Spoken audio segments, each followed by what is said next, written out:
Good morning, everybody. Zach Shelley here with Management Unfiltered, and we're on with another awesome episode just to talk about dental office management and also tools that we can integrate into the practice. And I have a good friend with me here on board, which is Cory Pinegar with Reach. Cory, why don't you introduce yourself and tell me a little bit about you? Well, introducing yourself is always the hardest part of the job, but my name is Cory Pinegar. I'm our founder here at Reach. I have owned and operated the business for the last 8 years. And for me, really passionate as being an entrepreneur and trying to solve problems that bring value. I look at, business as a sport, and we want to go out there and win. And we also want to leave a really good legacy in what we're doing. I love that. I've heard so many analogies when we talk about like sports and business. And I had a friend, Kelly Schwartz, tell me, he's like, you have your teammates on your team, like here at the office. And he's like, you have the ones that are in the game, but they don't know the score. There's ones that don't even know we're playing a game. And then there's ones that know exactly what the play is and where we're at and what down we're on. And it's like, it's so easy to use sports analogies to like talk about leadership and growth and training. And so I love that, Cory, because I try to use sports analogies all the time. Sometimes it goes over the girls' heads here at the office because they don't follow sports as much. But, I can definitely relate with that because it's super helpful in trying to win the game, right? And the game is patient service, right? As office managers, which you get to talk to a ton of them, Cory, that's our job is, patient satisfaction. But that comes with our team and how we communicate with our team. And that's something that you've been able to solve in the practice, which is integrating VAs in the practice. And that's really what I want to dig in today is talking about VAs, what they are, why we can utilize them, and what the barriers, because there's so many barriers that we as office managers and docs have put on it, but bringing in somebody that we don't know and building that trust. So first, just tell us VAs, like the good, the bad, the ugly, which I think the good outweighs all the others. But just tell me about VAs, where people struggle with integrating them in other situations and other companies, and how you guys have, broke through that and brought high quality VAs to dental practices that can really own the game. Yeah, I think you asked a really good question leading in there of, first of all, when did VAs even get started in dentistry? Or even to step it back, like when did hiring remote or international become a possibility? Because 20 years ago or 15 years ago, you would hear of Wells Fargo and Visa and T-Mobile doing that. But dentistry, that's a family office. That's, in person. And I don't really think the acceleration started taking place until right before COVID, because it wasn't technologically very possible until then. What do I mean by that? Is there are now phone systems like Mango Voice or Weave, where you can actually pick up that phone anywhere in the world. Before, okay, you have someone remote, even if they live in a different state, it doesn't really do anything. And then there's remote access and a bunch of other tools out there now. And so right before kind of that, 2016, 2018 realm, I think people started to realize that the technology even enabled it. And then COVID came and made the US workforce just almost flip on its head, where wages took a drastic rise overnight and frankly just have not stopped to continue to rise. And there has been a lack of engagement in the frontline workforce of the US from it since then too. And so I think because it was possible to hire someone remote, and then it became so hard to staff your practice, and being the leader of your sports team, being the leader of your practice, and not having reliable team members is one of the hardest things. I've owned my own business for nearly 10 years now. I've employed thousands of people. And the difference between having a high caliber, reliable team as a leader and not having the right people in the right seats at the right time is night and day. The peace of mind that comes when you're like, I've got player X, player Y, player B, and they are so damn good. We've got rock stars and superstars. It's a game changer because then you can go lead. You can unlock things in the future instead of worrying about what's going to unearth itself this afternoon. That's such a good thing because it reminded me, I posted, I think it was yesterday in my group, and it was talking, and I get these weird things, right, Cory? Like I'm sitting doing things around the house and I'm like, oh, I need to write this down. This is really good. And so with this one, I was outside literally pulling weeds. Like, we're getting the yard ready for the summer, right? Like, it's starting to warm up here in Florida. We love to swim all summer and just love to be outside. Like, yes, it's hot, but it's still beautiful. We live where everybody vacations. And so I'm sitting here pulling weeds, and I'm like, what does this relate with, like, dental office management and leadership and practice management? And we talked about it. I was like, well, weeds aren't invited in, right? Like, they just grow. But it's like, what do you do to manage those weeds, those problems, and those things? And like, that's what you're talking about with not having these rock star members, is like, it's almost like having weeds, because these little problems keep popping up, and you're like snatching that one up, and you're snatching that one up, and you're having to manage those. Whereas where you're talking, when you get this team that you can trust, and you know that they're crushing it, that you can step away from that weed pulling and more of just that, like, sculpting and watching this grow and being able to fertilize, right? And join in, and not to give all these landscaping references, but it's so fitting to how you lead your team. And having that rock star team is the first part of that key, is having people that are capable and able to do what they need to do without you having to be right there to pull those problems. Agreed. How do we get these rock star people, right, Cory? Like, we hear, you mentioned like T-Mobile, you mentioned Wells Fargo, and all these people bring in remote people.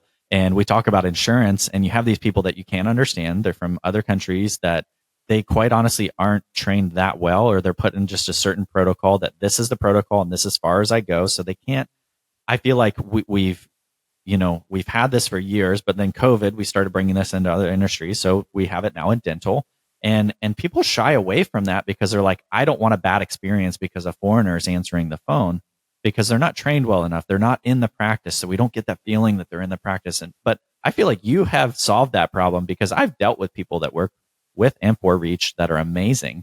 And I honestly dealt with one of your guys at Reach, which is Jonathan. And I didn't even know he lived out of the country. I didn't know that at all. And like, he's so knowledgeable and such a great person. So like, you've solved a problem that nobody else has really been able to do. And let's just kind of tell everybody about that. So there's two interesting things in what you just said. When you go to the experience that we have when we call Delta Dental or T-Mobile, where you know it's being outsourced, but your experience is subpar at best, I actually think the traditional model of outsourcing is broken, and it's why we want to do it different at Reach. Outsourcing in its traditional terms, and let's just make an example of it, is where you hire a company, you send over your paperwork in the middle of the night, and when you come back in the next day, that's done. But generally, I would say most people look at outsourcing as knowing it's probably more cost effective, but you're going to get subpar quality. So you're going to get 50% of the cost, and you're going to get 70% of what you wanted back. And that's just not okay. But people with outsourcing think it is the MO of it. What we want to do is, there's great people all around the world. The reason that outsourcing in the way we just described it, I believe, fails is because there's a lack of communication. T-Mobile is going to go hire a large company out of El Salvador, and they're going to say, pick up our customer support calls. But that team's not integrated into how T-Mobile wants to handle and enrich and work with their customers. It's a third party that does not communicate day in and day out. And so when things fail in the dental office, it's either people that fail or it's process that fails. I think the people often get blamed in outsourcing, when really the lack of communication is the underlying process issue that makes the people look bad. And so our goal at Reach is to bring the reliable and cost-effective people and integrate them into your practice, where they're joining your morning huddle. They're celebrating birthdays with the team at the end of the week. They're human just like the rest of us. And so then they know when a doctor is out tomorrow and they need to cancel and reschedule it, or you're not accepting an insurance anymore, they know it because they're living and breathing the same air that you are. They just happen to work remote. And then the second thing is, and you made a great example with Jonathan, to give a number. Last month, we took 16,800 inbound job applications. We hired 0.3% of those job applications. And so it's not that we have the ability just to, be super magical with our, ability to hire great people. We get to sift through thousands of applications to find the right people for the practice. And then here's the third note. Just as I said a second ago, these are real humans that we're talking about here. So how do we find the cream of the crop? Just as an example, our base pay in Brazil puts you in the top 25% of earners in the country. So it's not that Reach has like we want to have the greatest culture, but at the end of the day, the reason we get great talent to apply is because this is not a job. This is a career to these people around the world because the pay is meaningful.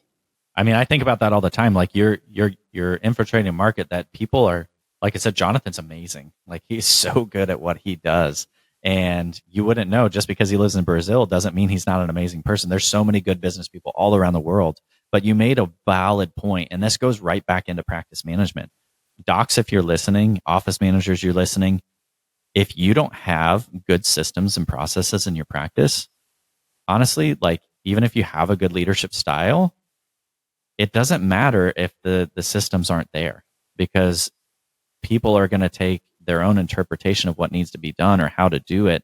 And this is what Cory's saying is like, if you have a system in place and you're saying, hey, we're bringing on a VA and this is what we're going to do. We're going to do 1, 2, 3, and 4. We're going to train them just like we train our front desk team. We're going to get them in our morning huddles. We're going to have them in our staff meetings. They are an extension of your practice.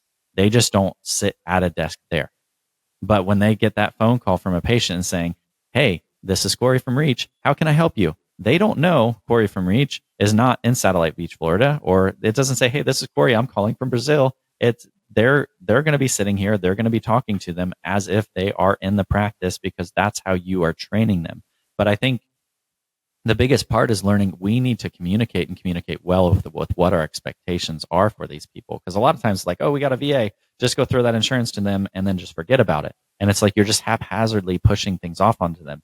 No, that's wrong. So Cory, like, how do you suggest integrating them? Like, I've talked a little bit just now about that, but like, how does this process start? Like when we're bringing on a VA and we're wanting to bring them on, obviously we tell you, hey, these are the things that we're looking to put on their plate. Like we're looking for it to be very insurance heavy. We only want them doing insurance verifications, or we only want them answering phones or whatnot. Like, what do you in turn start to look for when you're looking for a VA for the practice? Yeah, there are a couple things. So when we sit down with a new client, we're saying, okay, what hours do you want to cover? Is Spanish and English, or is only English going to be valuable? And then what are those technical skills, personality traits, and soft skills that matter? And we individually source every hire. So we don't work on a waiting room theory where we're going to then provide the pick of the litter. Because I think the biggest issue when people feel rushed to hire in dentistry is they just say, get me someone who can do it. But what does that do is 6 months down the line, either you say they're not the right fit, or they say I'm not the right fit, and you're back in the same cycle. And so if you can actually solve and say, okay, what type of communicator do we want at our dental practice? What type of personality works well with our team? Then let's look at getting those right technical skills, or can we layer them on? And you're solving in a sustainable way. I talked to a doctor this week. He's hired 4 front desk over the last 12 months, and he's just rinsed and repeated through them because he's looking for, I just want to bring someone in with the right technical skills, but then they're butting heads. And so we have to go a layer deeper. And that's what our recruiting process is attempting to do. This is not a short-term solve. This is meant to be a long-term solution. Yeah, we're not putting a Band-Aid over it. Like, we're finding somebody that actually knows what they're doing and doing it well. And also, you just opened up a whole thing, which is, I think we don't do in dentistry a very good job as knowing exactly what we're looking for. Like, a lot of times we're hiring and we're saying we're hiring for a front desk, or hiring for an assistant or a hygienist, but like, we're hiring a lot more than that. And it's the same thing with a VA, right, Cory? Like, we're hiring for somebody that can handle a, say very high volume and up to, 50 insurance verifications a day. Like, what Reach you guys start actually opening is like finding out, what are we looking for? What does our practice actually need? And I don't think we often ask ourselves that enough, as like, what is it exactly that we're needing, right? We want somebody super outgoing. We want a strong communicator that has great technical skills, or we it can be somebody that's a little bit quieter because all they're going to be doing is running through our insurance verification platform and just running that all day long. Or we need somebody that has amazing phone skills and great personality because they're going to be on the phone all day just calling unscheduled treatment. So it really unlocks a ton of potential for what you're actually looking for, even outside of VAs for your practice. So I think this is like a perfect question. And I even want to layer on to what you just said. When we start hiring, or when I think someone starts hiring, instead of saying, what do we need? What does success look like? Because then you're not saying, okay, how are we just checking a box or filling a role? What is, when I hire an insurance coordinator, okay, well, that is all of our claims are submitted on time, that we have this level of a collection ratio. And all of that really matters here. I think the other thing is it's setting goals, but like you're setting expectations and these goals for a person to come onto the team, not so much a metric of like what we're meeting, but like that's what leadership and management looks like in the practice. Is if we tell our teams like we want to improve, well, what does improvement look like and how are we successful in that improvement? And it's, we want to bring on a VA. Well, in order to bring a VA on successfully, what does that look like? And you're having these kind of deep conversations. And this is what you need to have with your owner doc. Like if the owner doc's super resistant on bringing somebody from the outside in, especially somebody outside the US, like ask that question. What is it that's keeping you from bringing them on? What are your concerns about that? And this goes on so many levels. It can go into, talking with your team on doing reviews and doing stay interviews. What's keeping you here? What do you love about the practice? What do you not love about the practice? Talk to your front desk team and say, hey, if I could bring somebody in remotely, what would you like to see them handle for you so that you could free up your time to see your patients? And Cory, I'm sure you have stories upon stories of like what offices have seen open up to where their team can actually marry in with their patients and like get on the same level with them because they're not overloaded, because it's still running in the background because they have somebody working. So to go back to something we spoke about earlier, make a similar analogy, you have people issues or you have process issues. When things fail, typically at the front desk in dentistry, it's a process issue because the person has about 21 responsibilities. Oh, you got to check patients in. You got to check patients out. You got to have Henry Schein drop off the new chair. Oh, you've got to call the unscheduled treatment list. Oh, you've got to rebook patients for tomorrow. Oh, yeah, and you didn't verify Delta Dental. Like it is, in most companies, you have a finance department. You have a customer support department. You have a sales department. You have an admin department. Oh, in dentistry, we decided to throw those all into a blender, turn it on high speed, and place one or two people at the front desk and say, hey, don't miss anything. And so what we can do with a virtual assistant is we can actually strip some of the busy but vital stuff back. And the biggest note that I think is interesting is you're giving the front what they are innately amazing at doing, which is building real relationships. Oh, Zach, how's your kids? How's hunting been? So on and so forth. Like instead of walking in and getting the finger of, hey, give me 2 seconds to get off the phone here. And then patients are like, holy smokes, I get a real relationship. And this person is sticking their fingers in my mouth every time I go here. They want that. Me as a patient, I am not a clinical provider. I couldn't tell you anything. But and the reason I go to my same dentist is because I feel like they treat me as a human and they know me. And if you are just caught in checking the 21 tasks that you have to do a minute in the front desk, you cannot provide that. 100%. I talked about this, we were talking earlier before we started recording, Cory, when I was at a telecon speaking about morning huddle. The biggest thing that I told people is like what you're just talking about, which is building trust with patients. Like you don't go to Walmart, you don't go to Publix or any grocery store and allow somebody one touch you, right? If the cashier touched you, like you'd be pretty weirded out and probably calling the cops, let alone let them put their hands in your mouth. Like what we do in dentistry it's a huge level of trust. It's way more of an intimate setting than most practices. Like even when you go to the doctor and you have surgery, like you're put asleep for surgery. Now, if you're in OS, a lot of your patients are sedated, but like for general dentistry, your hygienists, your assistants, your doctors, like we're working in your mouth and you're having to just sit there laying back, like being okay and trust the fact that we're taking good care of you.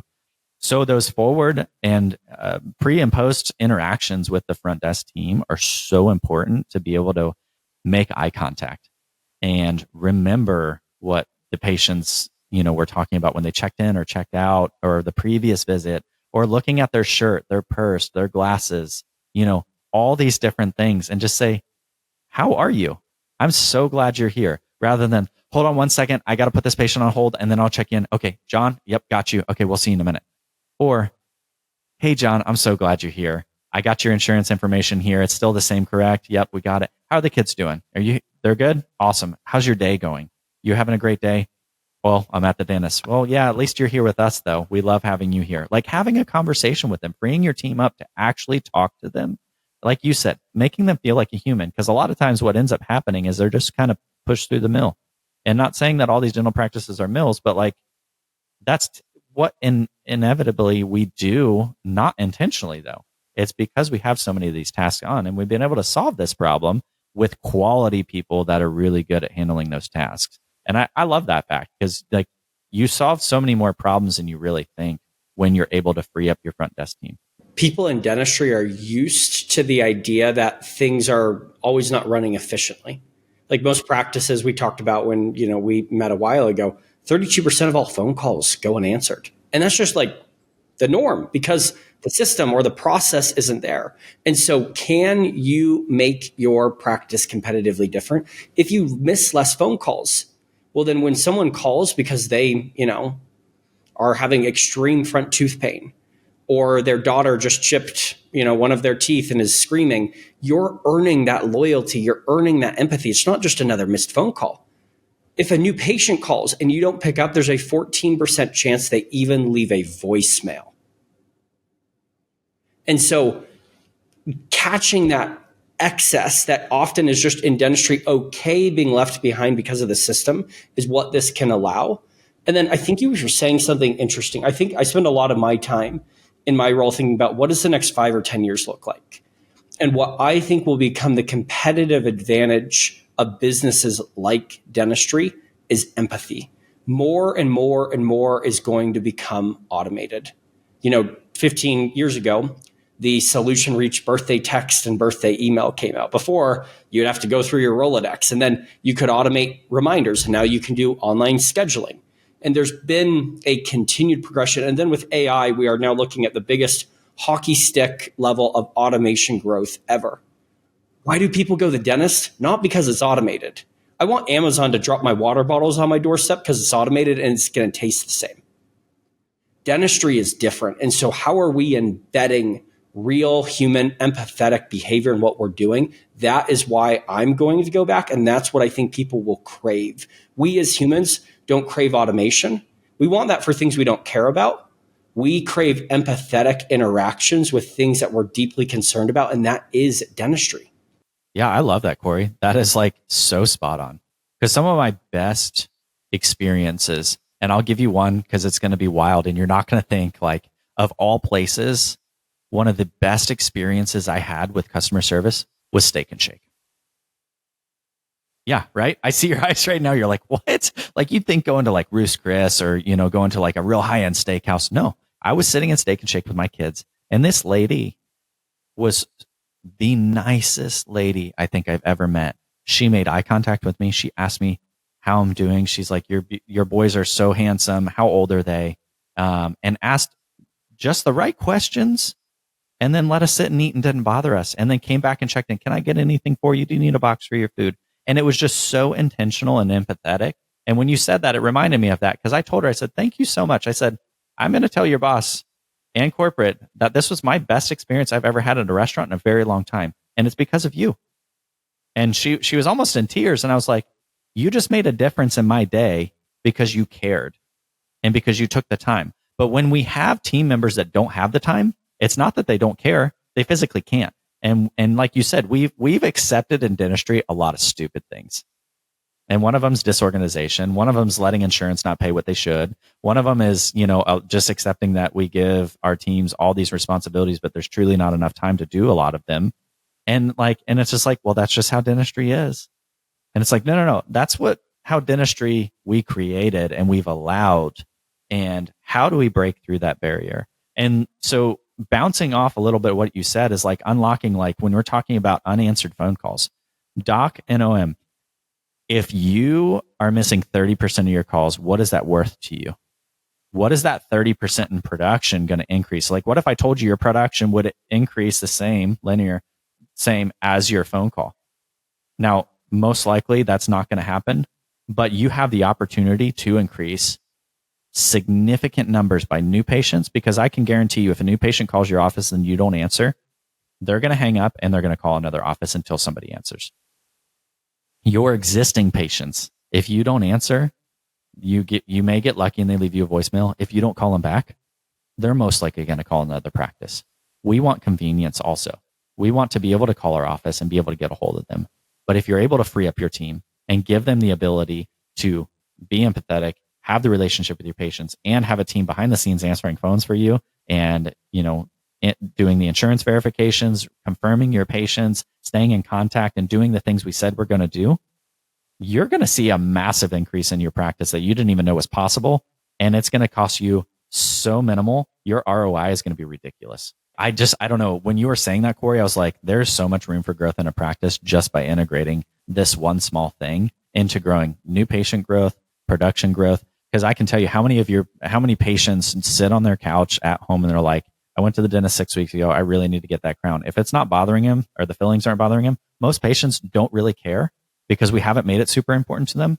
But if we have a system in place and we have somebody that's dedicated to saying, hey, Cory, I know it's been 6 weeks. I wanted to give you a little bit of time, but we do need to get you in. I was just talking to the doctor. He said it's super important we take care of these so that it doesn't get worse. Can I go ahead and get you scheduled today? Right? But do we all have a good system with that? And if we do, maybe we have a good system, but it's not actionable because we don't have time. Because you can build all the systems you want, but if you don't have the time to do them, it's just a pretty picture on the wall, right? It's a notebook with notes. It's great, but if you can't take action on it, it doesn't mean anything. So like we're looking like to bring action to the table and to free up you as an OM. Like, yes, you're still going to have another team member that you have to, make sure that they're trained and they're up to date. But this is an opportunity where, they can handle a lot of things that you may not be able to. And time zone difference changes are actually beautiful, because if you have after hour phone calls, time zones are in your favor and they can actually be handled by a real person than somebody having to leave voicemail. Am I not wrong, Cory? I mean, that's a great tool, right? And you think about the number of people that are driving home at 5 or 5:30 and practices close at 5. What's interesting about dentistry is when dentists or practices miss the most phone calls is also when the staff is at the least of capacity. I come in at 8.